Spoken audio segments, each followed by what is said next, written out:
Greetings, I'm Matt Asher, and you found the filter on YKYZ.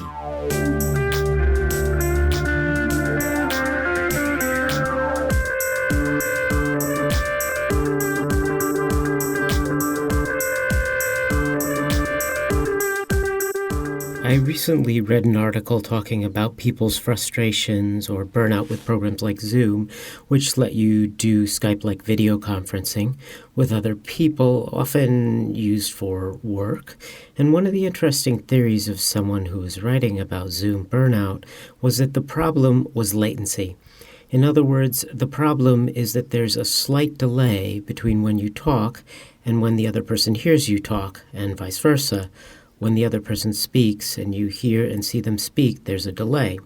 This delay is not insignificant. Throughout the discussion, they talked about something which I hadn't really considered, though maybe I knew, which is that landlines, the phones that were directly connected to each other, had much less latency than cell phones. And I vaguely remember that happening when they first came out.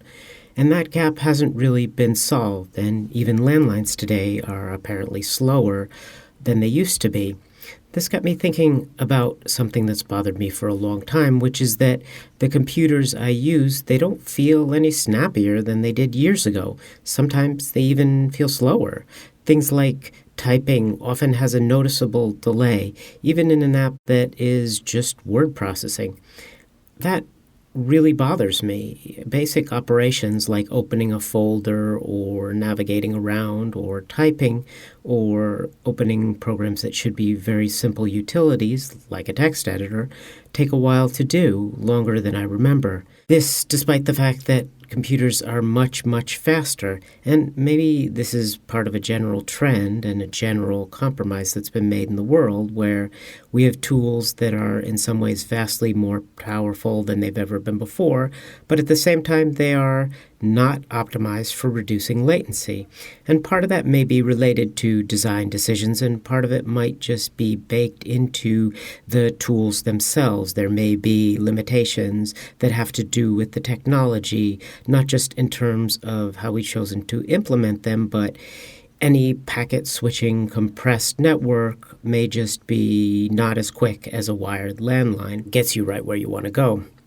So I start to think about, I know for sure that the computer thing can drive me nuts, and I know that if I'm trying to have a conversation with an obvious level of latency, that can drive me nuts, but it's also possible that even if the latency is not highly noticeable, even if it's on the order of a couple hundred microseconds, one can still pick up on that. I know for sure, and maybe over time that low level of non-immediacy has an effect, especially if that's the world we live in all the time. If all of the tools and all the communication we do is no longer real time, it's possible that this has profound effect on us, and perhaps that effect is profoundly negative. And I'm not sure what all the negative ways in which it could be affecting us are, but there has to be an effect, and that has to be on our IQ, or let's just say effective IQ, because our tools of perception, our human bodies, are optimized to get us important information absolutely as quickly as possible. This is why if you touch a hot stove, you don't really have to think about reacting to it. Your nervous system brings you the information immediately, and you react immediately by pulling back your hand. To me, that's an instance of effective intelligence. An effectively intelligent organism is one which can react very quickly to important stimuli. So what happens if the vast majority of our stimuli come at a delay? Does this not make us, in some essential way, retarded? Not in the stigmatized meaning of that word, but in the literal sense of retarded, as in slowness. We are collectively slower because of this, and if we are all collectively slower all the time in terms of our ability to react to information, because the information that we're getting is coming at a delay by some small amount, then our reaction to that has to be delayed.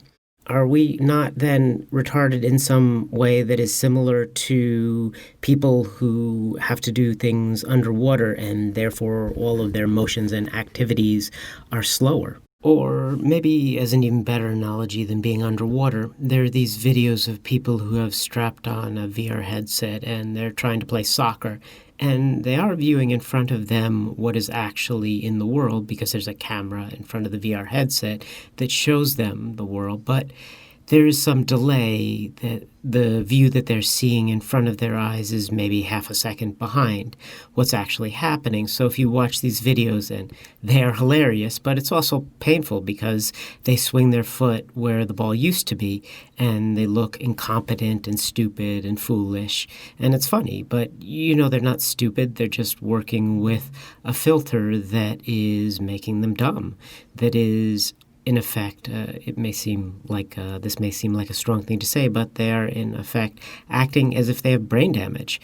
And I wonder to what extent living in a world of these small increments of latency for everything that we do, for every conversation that we have with other human beings or with the tools in front of us, what is that doing to our brains? What is it doing to our ability to think and react to the world?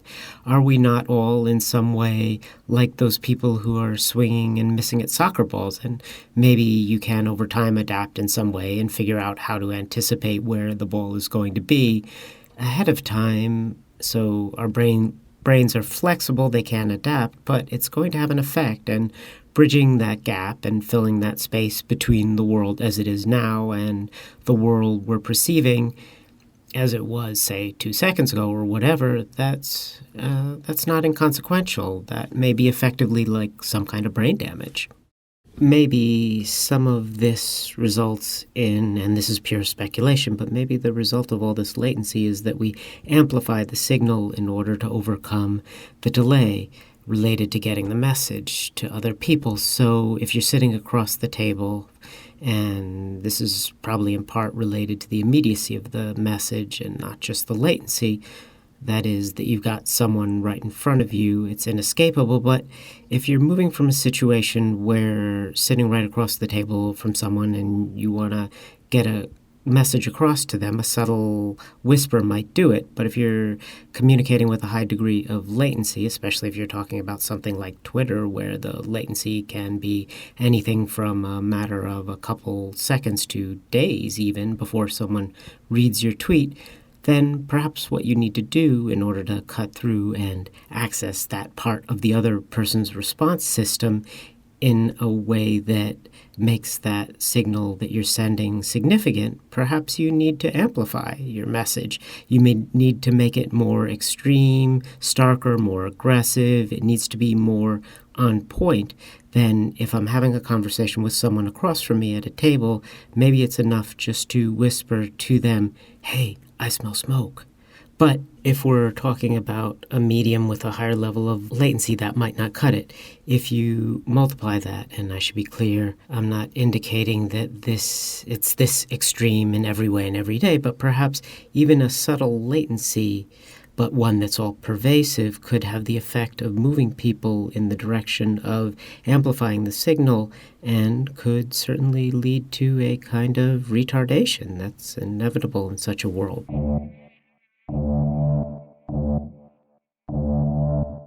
Thanks for listening to The Filter with Matt Asher. You can find show notes at thefilter.org or follow user Matt Asher on the socials.